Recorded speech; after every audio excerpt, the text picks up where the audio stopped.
আসসালামু আলাইকুম প্রিয় বন্ধুরা। এখন শোনাবো একটি সুখবর।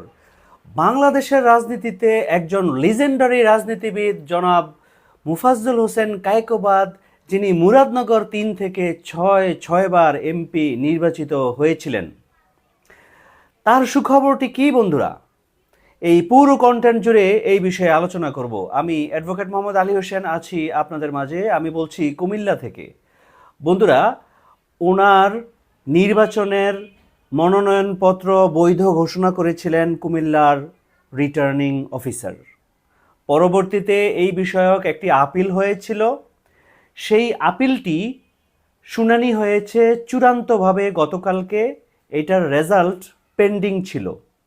আজকে রেজাল্ট প্রকাশিত হয়েছে এবং তার মনোনয়নপত্র বৈধ ঘোষণা করা হয়েছে। এখন কথা হলো, ওনার বিষয়ে আসলে অভিযোগটি কে করেছিলেন, কেন করেছিলেন? জামায়াতের জনাব ইউসুফ সোহেল ওনার বিরুদ্ধে একটা অভিযোগ করেছিলেন যে ওনার দ্বৈত নাগরিকত্ব রয়েছে। চলুন এই বিষয়ে আমরা কতটুকু জানি আপনাদের সাথে শেয়ার করা যাক। আপনারা জানেন যে গত সরকারের আমলে বিএনপিপন্থী ডাকসাইটে হেভিওয়েট নেতারা অনেক ঝামেলায় ছিলেন। স্বাভাবিকভাবেই ওনাকেও বিদেশের জীবন বেছে নিতে হয়েছিল।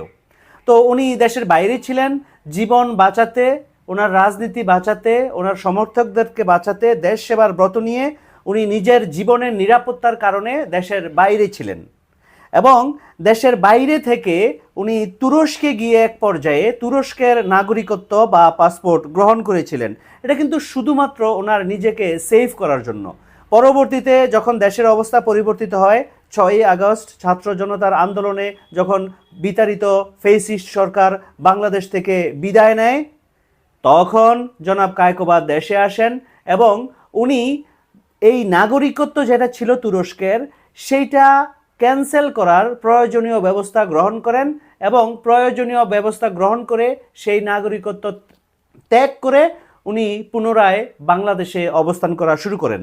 এখন যখন ওনার বিরুদ্ধে এই অভিযোগটা এলো, তখনই কিন্তু উনি অলরেডি ওই নাগরিকত্বটা বাদ দিয়ে দিয়েছেন। স্বাভাবিকভাবেই যখন বাংলাদেশের কোনো ব্যক্তি দ্বৈত নাগরিকত্ব লাভ করেন বা বিদেশের কোনো নাগরিকত্ব গ্রহণ করেন, উনি ওইটা যদি বাদ দিয়ে দেন তাহলে কিন্তু বাংলাদেশের নির্বাচনে আর কোনো বাধা থাকে না। এই বিষয়ে একটা প্রমাণও আছে। উনি কিন্তু বাংলাদেশি পাসপোর্ট নিয়ে তুরস্কে ভ্রমণেও গিয়েছিলেন এবং এই বিষয়ে আরও কিছু তথ্য উপাত্ত চেয়েছিলেন নির্বাচন কমিশন। সেইগুলি নির্বাচন কমিশনকে প্রোভাইড করা সম্ভব বলে বলেছেন জনাব কায়কোবাদ দাদার যিনি লয়ার, জনাব আরেক লিজেন্ডারি বিএনপির রাজনীতিবিদ এবং আইনজীবী, লার্নেড লয়ার জনাব রুহুল কুদ্দুস কাজল, যিনি বাংলাদেশের সর্বোচ্চ আদালত সুপ্রিম কোর্টের সিনিয়র আইনজীবী। বন্ধুরা, আপনারা নিশ্চয়ই অনেক আনন্দিত যে কায়কোবাদ সাহেবের এই মনোনয়নপত্র এখন বৈধ ঘোষণা করা হলো। এখন উনি নিশ্চিন্তে নির্বাচন করতে পারবেন।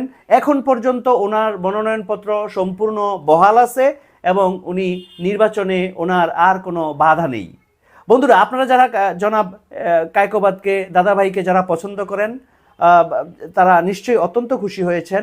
আমাদের এই যে এই কন্টেন্ট বানানোর উদ্দেশ্য হচ্ছে রাজনীতির যে উত্তেজনা, বাংলাদেশের যে রাজনীতি, বাংলাদেশের যে অবস্থা, বাংলাদেশের যে উন্নয়ন, এইসব নিয়ে কথা বলা। বন্ধুরা, আমার কন্টেন্ট আপনাদের ভালো লাগছে কিনা সেটা আমি কি করে বুঝবো? সেটা বোঝার একটাই উপায়, সেটা হচ্ছে আপনারা আমার চ্যানেলটিকে সাবস্ক্রাইব করলেন কিনা। আপনারা যদি দেখেন আমার চ্যানেলের সাবস্ক্রাইবের সংখ্যা এখনো 1000 হয়নি। সো বন্ধুরা, আমার এই কন্টেন্টটি যাদের ভালো লাগে তারা প্রত্যেকেই সাবস্ক্রাইব করে হাজার হাজার সাবস্ক্রাইবার হয়ে যান বন্ধুরা। তাহলেই না আমি উৎসাহিত হয়ে আপনাদেরকে বাংলাদেশের বিভিন্ন রাজনৈতিক ইস্যু নিয়ে, বিভিন্ন ভালো ভালো ইস্যু নিয়ে আপনাদের সামনে এসে হাজির হয়ে যাব, আপনাদেরকে আরও আপডেটেড তথ্য দিব। বন্ধুরা, যাদের এই কন্টেন্টটি ভালো লেগেছে তারা অবশ্যই সাবস্ক্রাইব করতে ভুলবেন না। আপনাদেরকে আবারও এই আনন্দটি, এই সুখবরটি শেয়ার করে আপনাদের মাঝ থেকে বিদায় নিলাম। আল্লাহ হাফেজ।